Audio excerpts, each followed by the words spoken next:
menggunakannya gitu.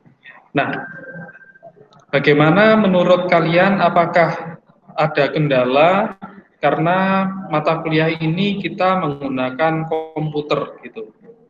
Bisa dijawab dahulu. Mungkin Yonatan Tanggudendo mungkin,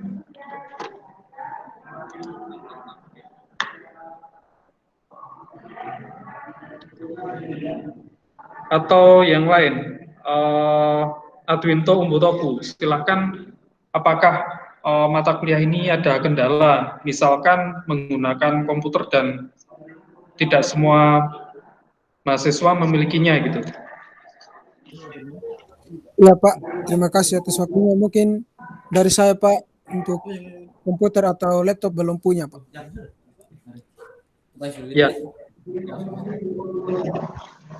mungkin Ricardus Umbur atau Banu bisa dijawab, apakah ada komputer di sana sehingga bisa mengerjakan tugas dengan lancar mungkin.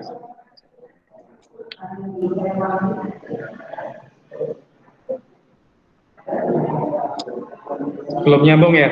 Setian Lendi, coba. Baik Pak, terima kasih atas waktunya. Saya belum mempunyai laptop atau komputer Pak. Terima kasih. Belum ada ya? Ya. Ya. Joe Emar, kalau di sini namanya siapa nih? Joe Emar. Gregorius Pak, Gregorius Kopengema. Oh iya, apakah ada komputer di rumah? Kalau saya belum Pak. Belum ya. Ya, mungkin kebanyakan belum memiliki komputer ya. Makanya saya tanyai satu-satu ini supaya ya apa itu enaknya bagaimana. Kalau di tahun lalu itu kebanyakan kan masih kuliahnya offline ya, makanya kita menggunakan laboratorium gitu ya, laboratorium komputer di Fakultas Ekonomi ataupun dulu itu menggunakan Puskom ya. Nah, karena ada kendala pandemi ini, makanya kita lakukan perkuliahan secara online, baik teori maupun praktikumnya gitu. Nah, mungkin saja karena kebanyakan belum memiliki dan kita wajib melewati mata kuliah ini, makanya kita lakukan secara online saja, dan mungkin juga nanti apa ya, hanya bisa melihat apa itu penjelasan saya dari online ini ya, apa itu secara online ini gitu. Kira-kira nggak apa-apa ya, bisa dijawab semuanya?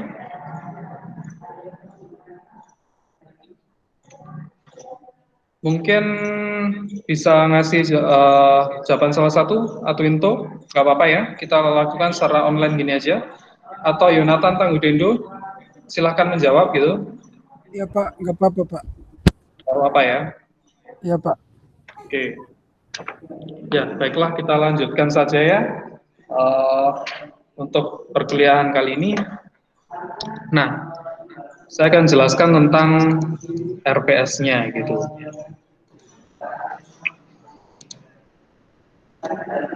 Ya, ini sudah tampil ya di halaman kalian. Sudah Pak, sudah. Sudah ya. Nah, mata kuliah ini merupakan mata kuliah wajib ya, yang mana jumlah SKS-nya adalah 3 SKS dan berada pada semester 3 gitu. Untuk pengampunya sebenarnya saya dan Pak Hendra ya. Nah, kemudian kemungkinan Pak Hendra ada halangan ya. Jadi yang mengampu kemungkinan saya sendiri gitu. Jadi mata kuliah ini merupakan mata kuliah teori dan praktek ya, sebenarnya teori dan praktek gitu, untuk menggunakan komputer dalam proses perancangan. Gitu.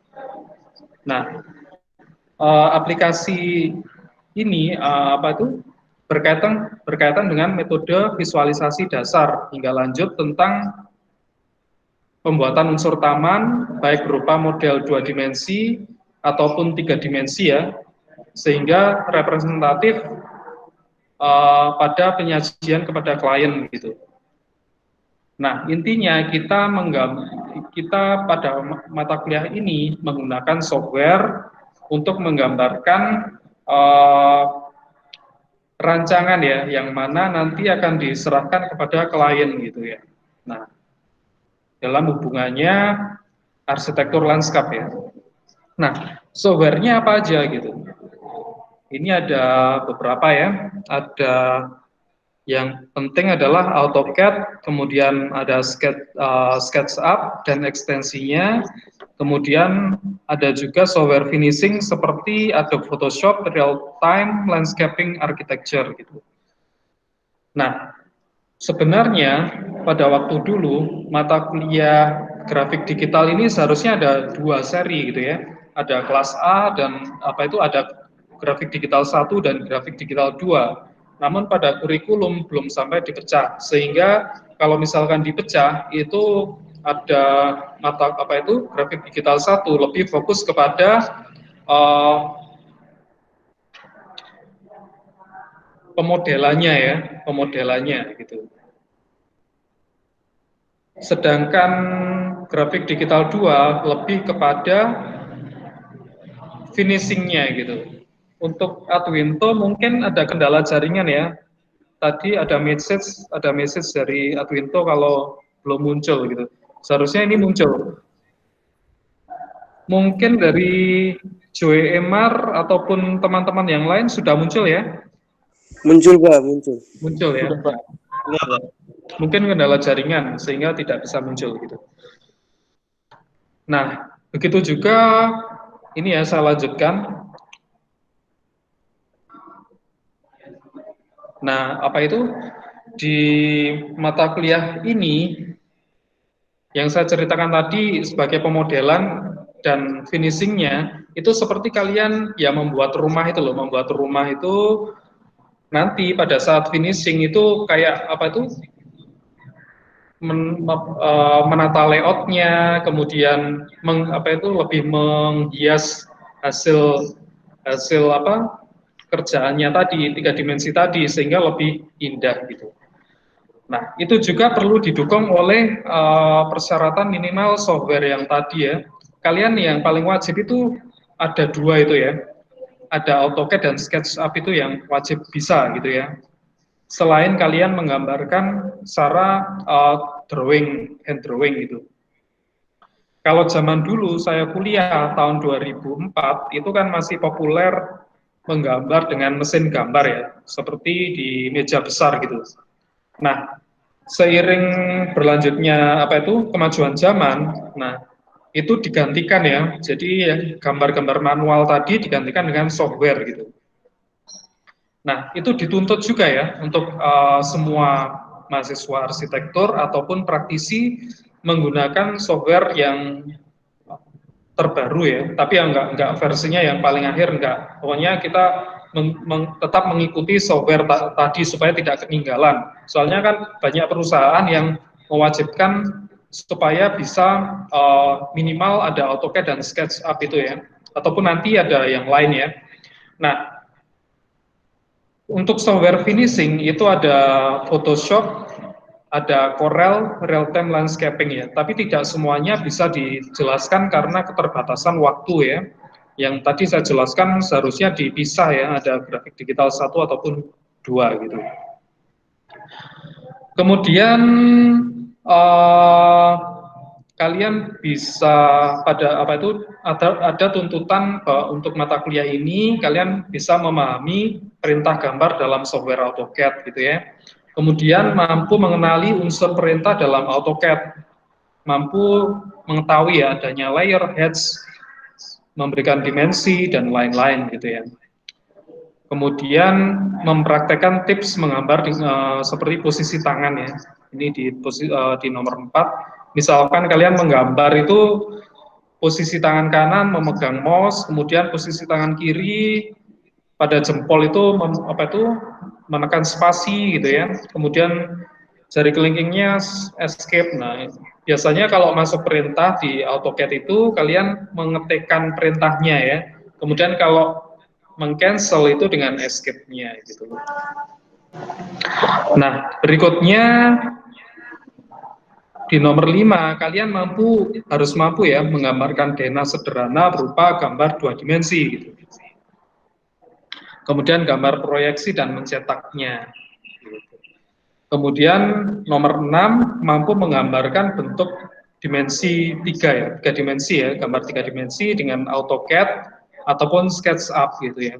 Ya mungkin saya agak susah berikutnya memberikan tugas ya kalau kalian tidak ada komputernya gitu. Nah, hanya melihat dari teorinya saja.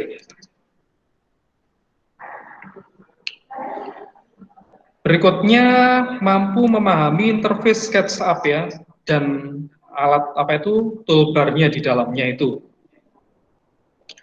Menggambar bentuk skalatis dan mengaplikasikan dalam bentuk taman atau bangunan sederhana. Nah, seperti itu.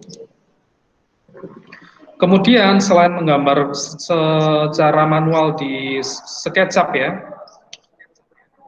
ada juga ekstensi atau plugin SketchUp yang mempercepat pekerjaan ya, mempercepat pekerjaan. Jadi tinggal dari satu klik tombol itu langsung jadi semua gitu ya. Itu nanti seperti ada 1001 bit ini tools, profile builder. Kemudian ada juga ekstensi atau plugin seperti V-Ray. Ya ini mohon ditangkap dulu ya, yang belum bisa saya jelaskan sekarang di kuliah pengantar ini, karena kita hanya membahas RPS-nya saja. Kemudian nomor 9, mampu mengenali interface dalam Photoshop atau tampilan muka ya, Photoshop, Corel gitu ya, tapi nanti Photoshop saja sepertinya ya, atau mungkin Corel saja, jadi pilih salah satu. Nomor 10, mengenali software rendering ya. Rendering itu misalkan kalian sudah mengerjakan 3 dimensi di awal di SketchUp-nya, kemudian dipoles ya, kayak software untuk memoles hasil pekerjaan 3 dimensi tadi supaya lebih indah gitu ya. Jadi kelihatan lebih real gitu ya pada saat membuat 3 dimensi. Nah, kemudian kalian juga berlatih membuat gambar yang bergerak ya. Yang mana gambar itu tidak hanya gambar fix atau gambar yang diam di tempat, tapi juga ada gambar bergeraknya gitu. Seperti animasi. Animasi bisa dicapai dengan software real-time landscaping architecture atau juga dengan Lumion gitu ya. Nah, ini adalah software yang sangat berat gitu. Yang mana butuh spesifikasi tinggi untuk menjalankannya gitu. Kemudian posisi-posisi per minggu ya, pertemuan pertama, kedua, dan seterusnya akan saya jelaskan. Nah, sebelumnya ada bahan bacaannya ya. Nah, bahan bacaan ini sebenarnya tidak menutup kemungkinan kalian mencari bahan bacaan yang lain gitu ya. Nah, kalian bisa cari di browsing ya, browsing di internet itu cukup banyak, atau kalian sebenarnya cukup dari YouTube itu sudah bisa latihan sendiri gitu ya. Tapi juga karena menjalankan komputer ini butuh jam terbang ya, butuh jam terbang yang mana tidak hanya bisa dicapai secara online dan diam di tempat gitu. Jadi nanti lihat demonstrasi dari saya gitu ya. Dan seharusnya memang praktikum langsung di depan komputer gitu. Untuk minggu pertama, ini kita masih pengantar umum ya, pengantar umum, kemudian penjelasannya seperti ini ya, kita mengenali tampilan-tampilan dari software tersebut, kemudian di minggu kedua kita belajar AutoCAD ya, AutoCAD, mulai minggu kedua sampai UTS nanti AutoCAD ya, entah itu 2 dimensi dan 3 dimensi, yang mana di dalamnya kita mempelajari perintah-perintah sederhana ya. Nah, nanti harus dipahami dan diikuti ya. Di sini kalau tidak ya kita akan susah gitu. Karena pelajarannya secara online dan waktunya hanya 1 jam. Kemudian di UTS nanti kalian bisa ada tugas ya, ada tugasnya di UTS. sepertinya membuat denah ya, membuat denah di AutoCAD ya. Nanti jam 1 siang akan saya kirimi tugas, yaitu mencari brosur perumahan ya. Kalian bisa jalan-jalan di entah itu di mall, entah itu ngambil di developer, atau kalau terkendala juga kalian bisa browsing aja tentang brosur perumahan gitu ya, yang ada di kota masing-masing gitu ya, perumahan.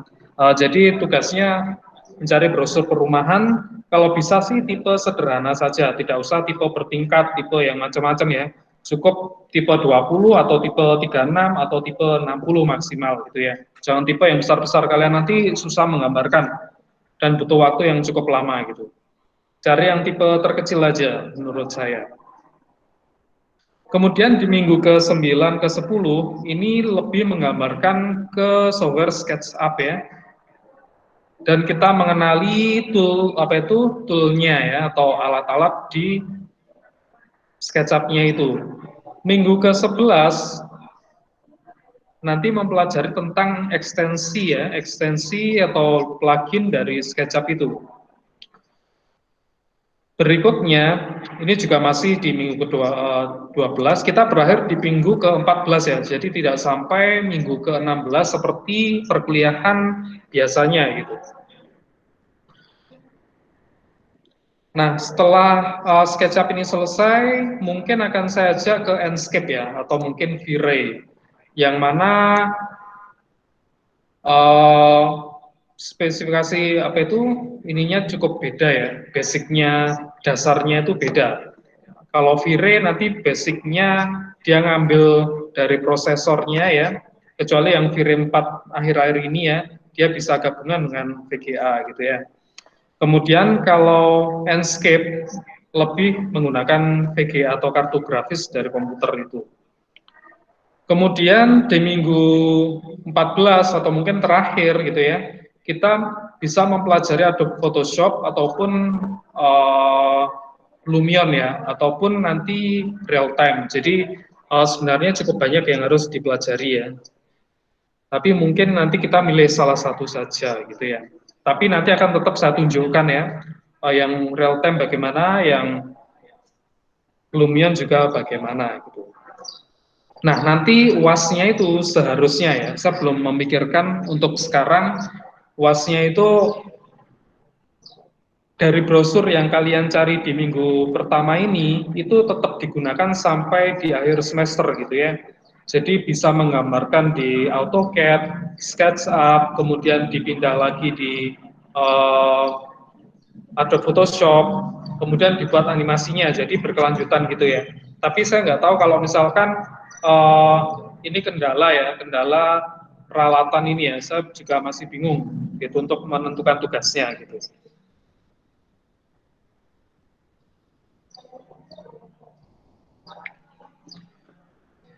Nah, berikutnya saya tunjukkan tampilan dari AutoCAD ya.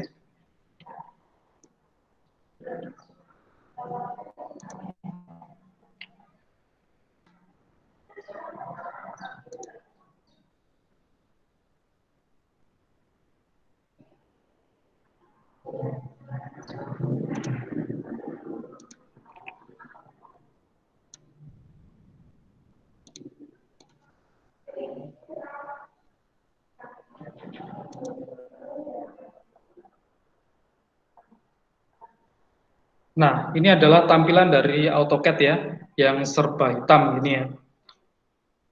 Nah, di sini banyak tool apa itu tombol-tombolnya ya. Kita bisa start drawing dulu. Tapi ini yang versi baru ya di AutoCAD 2020. Mungkin di tampilan kalau kalian menggunakan laptop ini kelihatan ya. Tapi kalau menggunakan HP, kalian kuliah ini menggunakan HP, toolnya kecil-kecil gitu ya. Ini bisa dipencet start drawing gitu ya nanti. Nah, namun sebelumnya saya akan tunjukkan dulu ya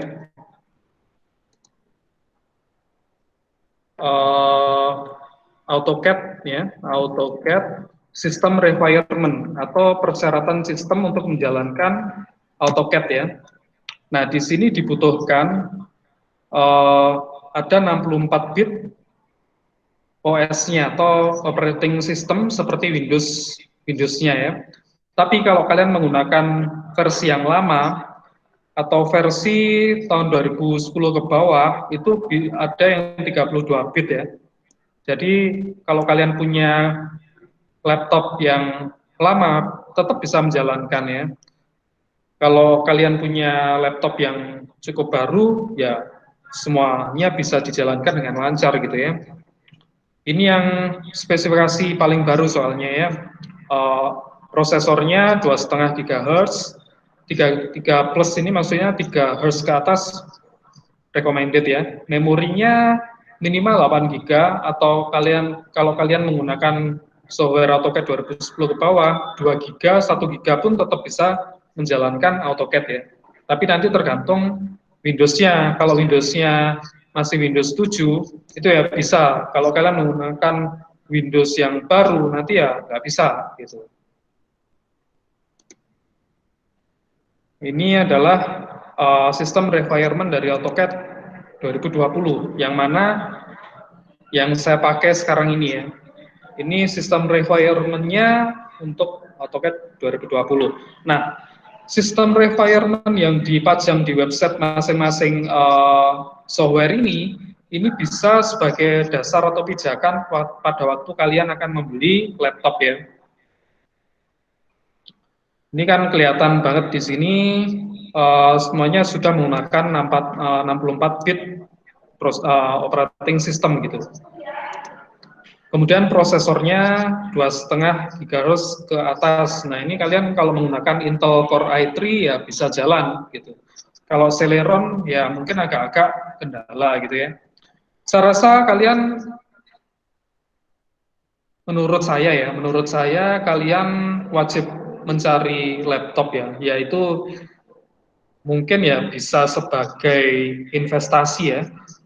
Nanti suatu saat kalian kan ada project, dana itu pasti kembali ya.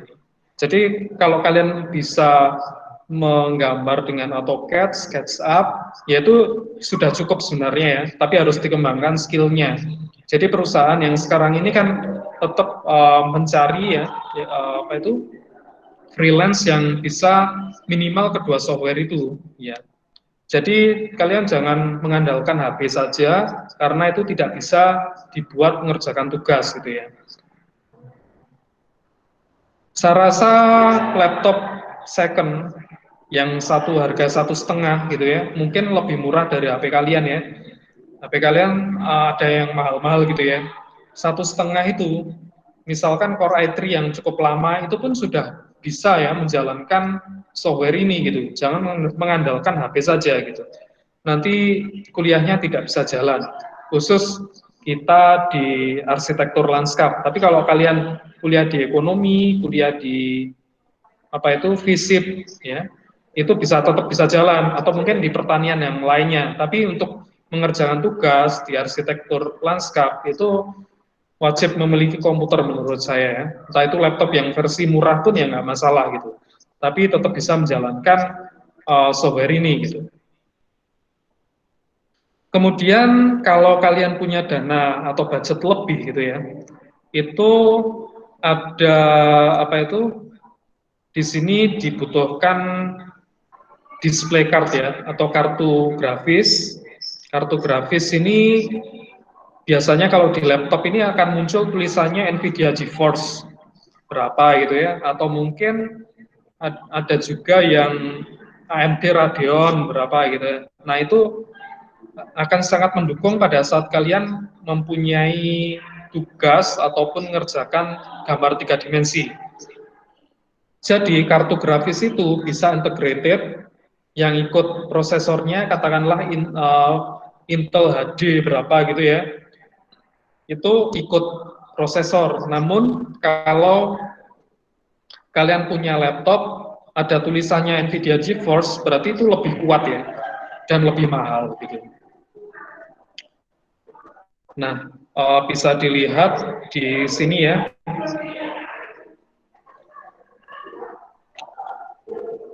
persyaratan sistem dari AutoCAD tadi. Nah, kita di pertemuan satu ini cuma belajar tampilannya aja. Kalau ini saya klik Start Drawing, nanti tampilannya akan hitam gitu ya. Tampilannya akan hitam seperti ini gitu. Nah, ini adalah tool-toolnya ya, adalah perintahnya seperti di Microsoft Word ya, di Office itu ya. Kalau di Office kalian sudah sangat terbiasa mungkin ya, karena sudah dari awal digunakan gitu ya. Misalkan saya ngetik apa itu, saya gambar dengan lingkaran gini ya. Nah ini, nah akan muncul ya, akan muncul lingkaran gitu ya. Atau mungkin di sini kotak ya. Nah ini kotak, ada ini kalau line ya garis lurus saja gitu. Nah ini garis lurus saja. Ada juga dimensi ya buat mengukur. Misalkan ini ya. Nah ini adalah dimensinya, jaraknya berapa gitu ya. Nah seperti itu. Di AutoCAD saya rasa nggak terlalu rumit ya. Kita belajarnya sederhana. Nanti dibutuhkan apa itu? Nanti juga kita dikenalkan dengan aksis ya, aksis sumbu X, Y, dan Z gitu. Kalau kalian belajar diagram dulu itu di matematika ya, ada diagram Kartesius yang mana ke kanannya X, ke atasnya Y. Nah di sini kita mempelajarinya ya. Kita mempelajari seperti itu. Mengapa? Karena supaya lokasinya apa itu tepat gitu ya.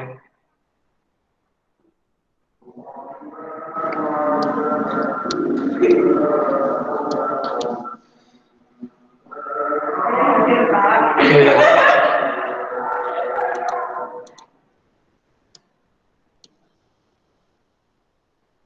Sampai di sini cukup jelas ya? Bisa jawab pertanyaan saya? Iya Pak, jelas. Adwinto, cukup jelas ya. Nah, tampilannya ya hitam seperti ini ya. Nah, kita bergerak di Iya Pak. software yang lainnya ya. Saya kira saya tutup dulu aja. Kalau tampilannya seperti ini ya, hitam seperti ini. Gitu.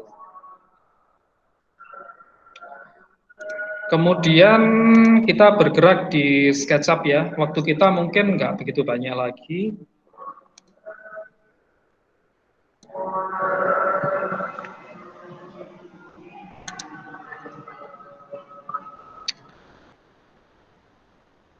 Ini ada SketchUp ya, ada SketchUp 2020. Ini saya klik 2 kali ya. Tampilannya seperti ini nanti di SketchUp.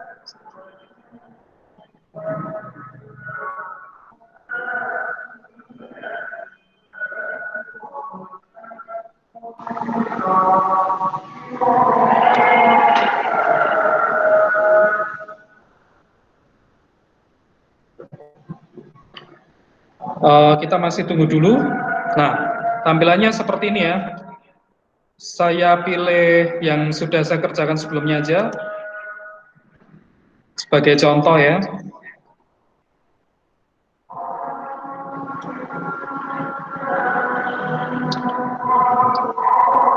Nah, ini sudah keluar software SketchUp-nya, tampilannya seperti ini, putih ini aja. Tadi hitam, sekarang putih ya. Nah, kita masih ada sekitar 3 menitan lagi ya, sebelum saya tutup perkuliahannya.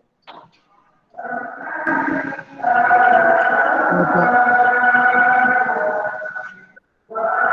Oke.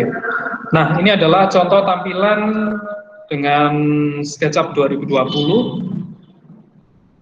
Kalau tadi kita AutoCAD itu lebih ke arah menggambar 2 dimensi. Kalau di SketchUp ini kita lebih menggambar 3 dimensi ya. Beberapa materi sudah saya buat ya, nanti bisa dilihat di YouTube saya gitu ya. Nah,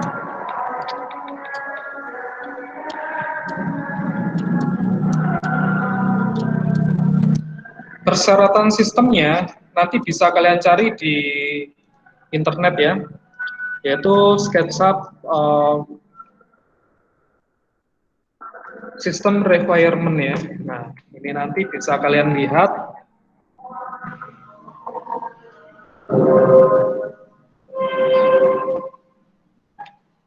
Nah, kita cari dulu ya.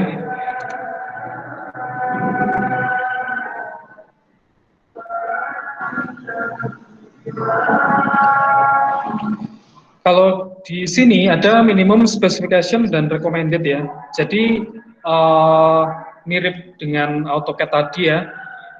Di website sistem requirement-nya itu bisa menjadi dasar kalian untuk membeli laptop atau komputer ya.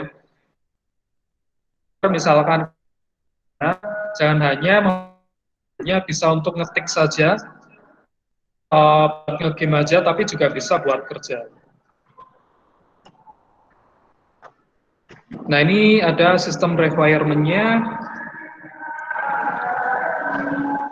Tapi saya rasa nggak terlalu berat-berat juga ya di SketchUp ini ya.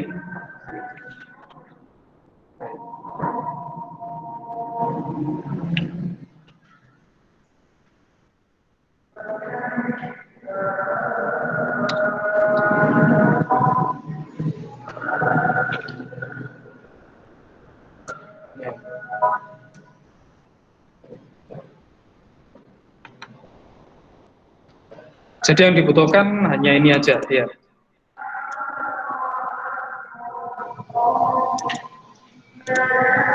Ya mungkin itu aja yang bisa saya sampaikan ya. Kalian masih lengkap ya pesertanya ya.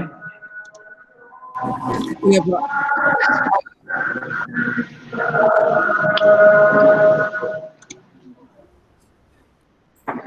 Ya, mungkin presensinya ya nanti kan tadi kan sudah saya absen satu-satu ya, sudah saya absen satu-satu, ya sudah itu aja.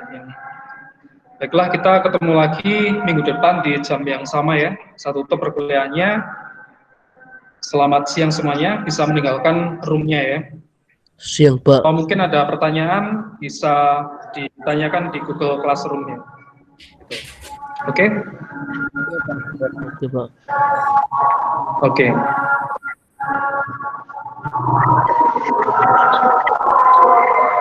Boleh bertanya Pak?